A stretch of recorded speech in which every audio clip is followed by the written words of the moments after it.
If you want to keep your mini split running smooth, knowing how to vacuum and charge refrigerant the right way is key.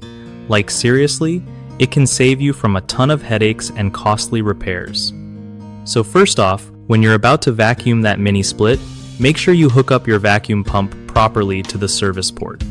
Turn it on and let it run for at least 30 minutes to pull out all the air and moisture trapped inside. Trust me, moisture is the enemy here. Next, when charging refrigerant, always check the manufacturer's specs for the right pressure and refrigerant type.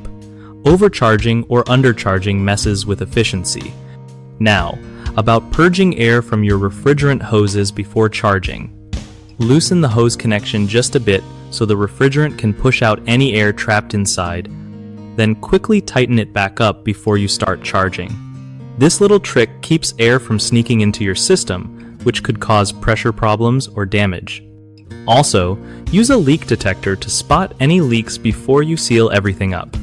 Leaks can waste refrigerant and hurt performance. When you're done charging, double-check the system pressures with your gauge set to make sure everything's balanced perfectly. Lastly, don't rush this process.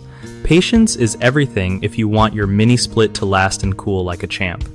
One of the biggest mistakes people make when vacuuming and charging refrigerant on mini split units is not purging air from the refrigerant hoses properly. If you skip loosening the hose to let refrigerant push out air, you risk trapping air in the system, which leads to inaccurate pressure readings and poor cooling performance.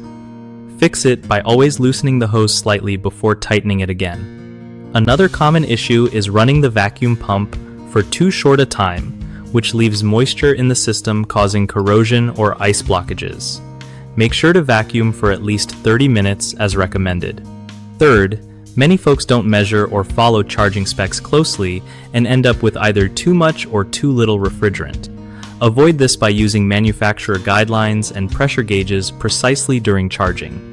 BigHomeProjects.com is awesome because it makes finding reliable local contractors super easy for homeowners who want their mini splits installed or serviced right. Plus, if you're a contractor looking for steady work, it helps connect you with folks nearby who need your skills. Win-win all around.